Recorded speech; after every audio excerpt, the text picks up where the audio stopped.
We're making a minifig. That's where it's at. We're about to create the top hat. Why is this red circle in the middle? I don't know. Bon dum diddle. Oh, no. It's like the most child-friendly Wiggles rap I've ever done. I liked it. Jimmy and Maddy are actors, comedians, reality TV stars, and even have a show for the Melbourne International Comedy Festival. Welcome, Maddy and Jimmy. Thank you so much for having us, Andrew, aka CheepJokes. Correct. Well, welcome to Brick Banter, which is a CheepJokes production, where I ask the questions and you guys build. That Brilliant. sounds great. I'm I'm so glad we don't have to ask the questions. Yes. I did not prepare.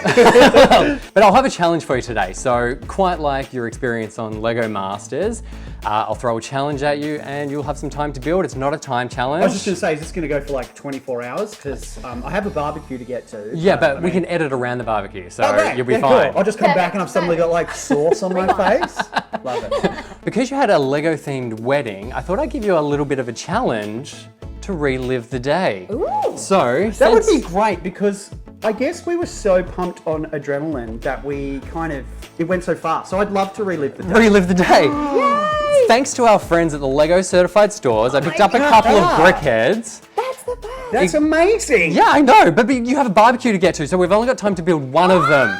Okay. Okay. Now, to decide which one we'll build, we'll have a rock, paper, scissors challenge. Okay. Okay. Maddy wins, we'll do the bride.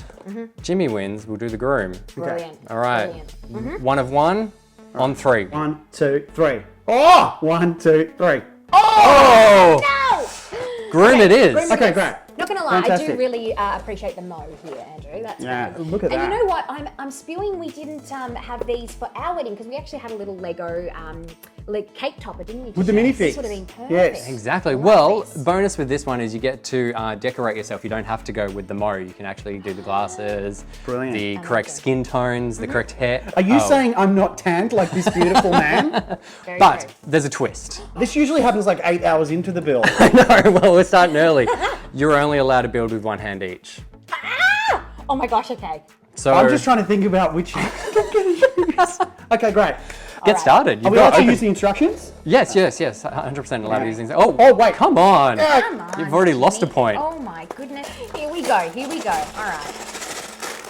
All right. Here we go. All right. We've got install. This is going to be great for my ADHD, you asking me questions while I'm focusing on this.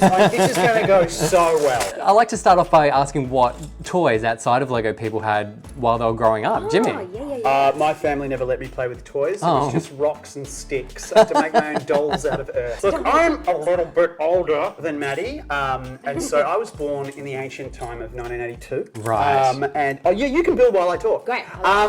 One-handed. So that was, I see that as the golden era of toys. Yes. So it was just off the back of Transformers, He-Man, Masters of the Universe, which was giving a great body image to young men everywhere. True, right? Like a big muscly guy who wore like kind of furry underpants and saved the world. But then I think in the sort of 90s, when I was, getting kind of around 10, 11, Ninja Turtles hit the scene. Oh, yeah. Yes. And I was obsessed. Ninja Turtles all the way. Do you remember chasing down the Ninja Turtles to get all four when they first came out? I remember it was quite tough. Luckily, Mum, she went on a bit of a business trip to Hong Kong. So she got myself... I didn't know this. I'm learning stuff. I still have secrets. She got me a Raphael and she got my sister a Michelangelo, and I was absolutely stoked. However, Toby down the street, like suddenly my Raphael, after 2 days of getting it, I showed Toby, it disappeared, and then suddenly Toby had a Raphael.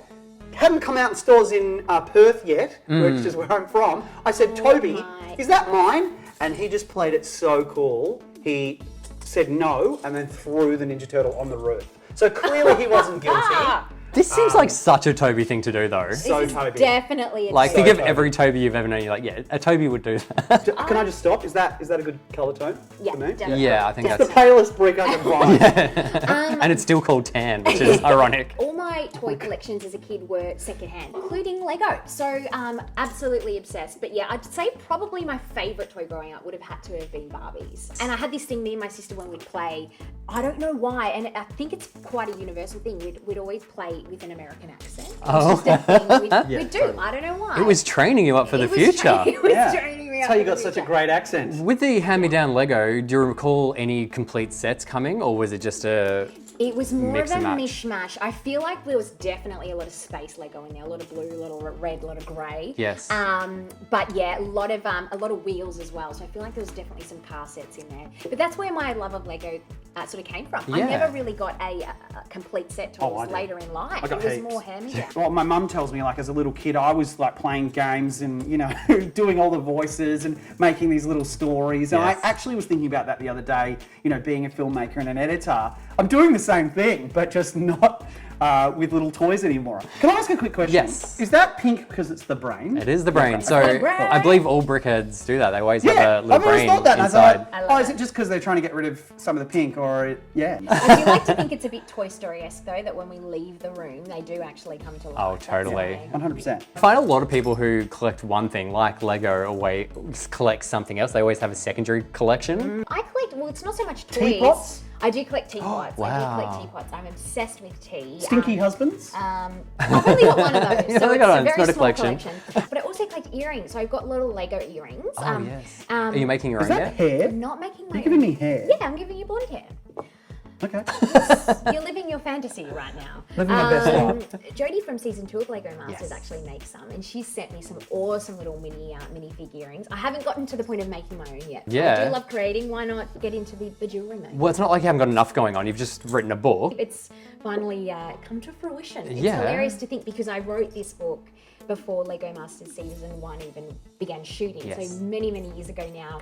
Was it just like, we have to do at least one thing of every arts? Let's cover all the bases. cover all the arts. We haven't written an opera yet or performed a ballet, but we'll get there Yeah. eventually. I'm not putting it past you. There's plenty of time. Tell us a little bit about the book. Yeah, so this book is it's called When Anna Came to Stay, and it's sort of targeted at the ages sort of 5 to 12-year-olds. Yes. And it's a picture storybook illustrated by a fantastic Brisbane artist Siobhan Skipworth, and it's beautiful watercolours. But the story is basically about a young girl called May, and it is based off sort of my story, and her struggles with anxiety and Toxic relationships. and toxic relationships with food, which inevitably develops into an eating disorder. But it is the very kind of like a soft approach at those kind of difficult themes for a young kid to kind of deal with. I mean, it's quite a deep message, especially starting with the age market of 5 to aim something like that towards 5-year-olds.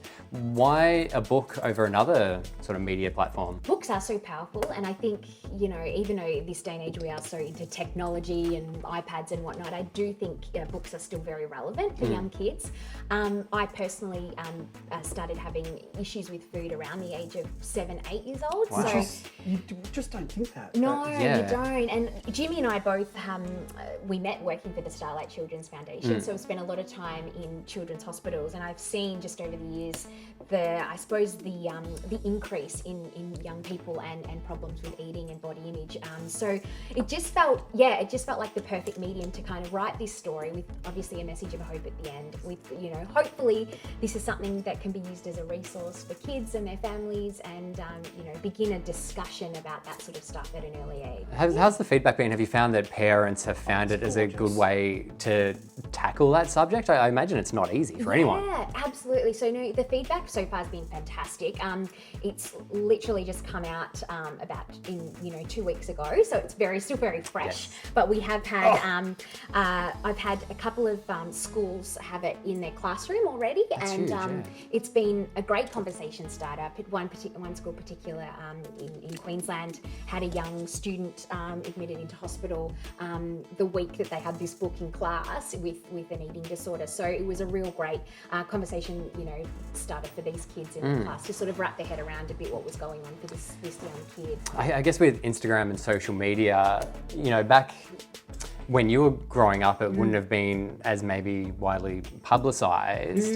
There's a lot more celebrities now who are promoting positive body image, but then, and they do that on Instagram, but Instagram is also so toxic for that as totally. well. What's the balancing point for this? Are we in the right direction? Oh, absolutely. It's such a you hit the nail on the head there, Andrew. Like, it's such a double-edged sword. Like, social media can be such a proactive and positive thing, but it can also kind of have the negative swing as well. And so many young people are on social media as well at the moment. So I think we're definitely heading in the right direction. Even compared to when I was a little kid, there was definitely not as much literature or education around it. If I can help one kid in this whole process, then I'll be satisfied. Definitely worthwhile sharing your story, because it's, those kind of subjects I think people do need to talk about more, to know they're not alone and it's not unusual. Of course, exactly. But also to help you get through it. Yeah.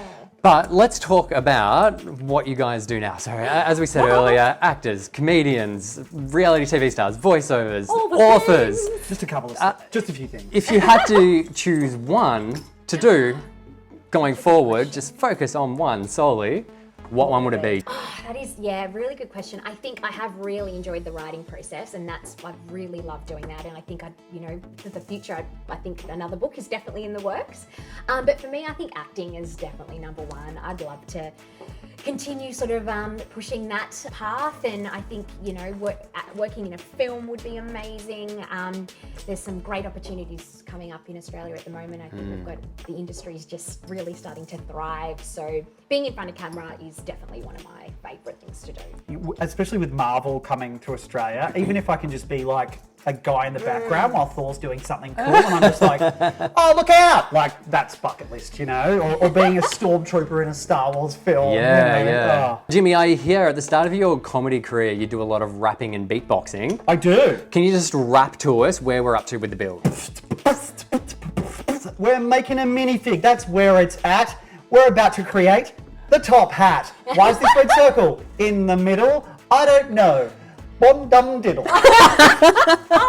It's like the most child-friendly Wiggles rap I've ever done. I liked it. Well, I'll give you a pass, because I know there's a lot of legit, giant big bands like Kiss and whatever who make words just to rhyme, right? Yeah, absolutely. Bon dum diddle. That's acceptable. And also, you're asking us questions, we're building Lego and improvising a rap at the same time. Exactly. I think if we do one more thing, we're going to destroy the universe. All right. It's going to close in on itself. Well, that one more thing is, Maddy, I know you're good with accents. What are your top three? Oh gosh. Give us your American. Oh, hey guys, I'm so excited to be here. English. Oh gosh. Oh, look at this lovely guy. He looks so cute. Oh, I love his little bow tie. Wow, that's lovely. I do love English. Oh, hang on, we're putting the hat on. Oh. Yeah, you don't want to... Oh, okay, so we didn't want that. Okay, Yeah. my bad. Look away now. Don't do that. Okay. Spittin' bricks. Oh dear, spitting bricks. Now let's talk about your Melbourne International Comedy Festival show. The Speaking of break of accents. destiny. I never thought of a comedy festival show for families and kids. It's always been an evening, late night festival for myself. I know, we're finished by 12 o'clock. Yeah. Now we can go and relax. How drunk are you before the rest of the comedians? Yeah, totally. I used to do a lot of adult stand-up. Of course. And still do improv and sketch, but those shows would, often start at midnight. Yes. And so you finished and you're pumped up after the show and it's 1 a.m. This is so much nicer to, have a family show. And I think, we'd love Pixar and Disney. And we are big kids. Yes. Yeah. But it definitely, going back to multitasking and doing a lot of different things, I feel like this show is the perfect sort of summary of who Jimmy and I are. It combines our love of Lego, it combines animation and voiceovers and silly accents, and kids. It's basically Lego themed Monty Python meets The Simpsons for families, I suppose. Right. It is. Yeah, it's a bit ridiculous. So will we see some of this then? Oh, we will now. But there's live action, there's animations, there's about Songs? 4 songs. Yeah, a bit of musical action in there. When I see, a kid's film, the best ones are like Shrek and Toy Story, where they've pitched for kids, but then also teenagers can enjoy it, and more importantly, parents can get a lot out of it. So it's definitely written that way. Yeah. Tell us about it. It looks like you finished your wedding man here. Ta-da! Your groom. Your wedding man. So good. I'm so excited. Wedding man. Wedding man. How would we? My power is commitment. How would we describe the accuracy to Jimmy? Look, I would say it's probably Oh, 60% Jimmy. I know did what we realise forgot? there's glasses here. but we need to take that middle brick out. Is it a special skill to write for kids and families? You've got to obviously be clean, but get kids humour, but also get the adults humour. You know, speaking for myself anyway, we do have very, I suppose, kid-friendly humour. Like Jimmy said, we're obsessed with shows like... I don't know, you should see some of my stand-up. We do love The Simpsons. We do love all, you know, Pixar films. So we're kind of surrounded by that sort of stuff a lot of the time. I've also worked, and yourself as well, we've with been kids. children's theatre entertainers. Yes. I love a lot of kids stuff, and so, yeah, and I've written a lot of shows For kids, You can go a lot sillier. Like, you can go to that sort of like Adventure Time, surrealness kind of, what's the other one? Regular Show. Yeah, totally. Rick and Morty. Yeah. Like all of that sort of just bizarre, like really out of this world stuff that an adult show they might not kind of Get away stomach. with. So basically, we found this brick of destiny. It's this amazing brick that can turn into any shape. However, very quickly into the show, a minifig, not a minifig, a minifig, Minifig. Got it. which Bad is guy. legally allowed, steals the brick. And so we have to jump into other dimensions, we go to outer gosh. space, we go back in time, and we can do that through animation. And just kids have a much better suspension of disbelief, should I say, whereas adults are like, if I don't see it, it's not happening. Totally. This is Imagination 101, this show.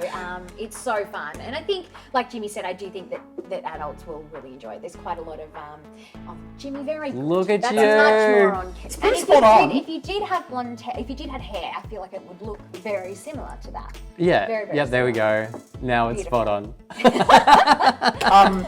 But I did have a blue suit, and I did have a pink. You did have Flower. a pink flower. Oh my gosh. I was of wearing course. glasses, and there was a ring. So, I love mean, it. coincidence? Nailed it. Well done on completing the one-hand challenge on Brick Banter. No. I think I broke the rules at the end, but That's okay. Look, I'll allow it because I was distracted and didn't notice. So then it never it happened. never happened. Do you want to look straight down the barrel and tell us about where to find your comedy festival show, The Brick of Destiny? The Brick of Destiny is happening at the Powder Room at the Melbourne Town Hall from the 3rd of April to the 18th of April at 11:15 a.m. And tickets are available on the Melbourne International Comedy Festival website. And we'll put the link below for you as well. Also, where you can find Maddy's book, When Anna Came to Stay. Oh, thank you so much. Thank you, No Andrew. This worries. is so much fun. Thanks, Maddy and Jimmy, for joining us on Brick Banter. Thank you for inviting us over to play with Lego. Anytime. I now only ever want to build with one hand. So there you go.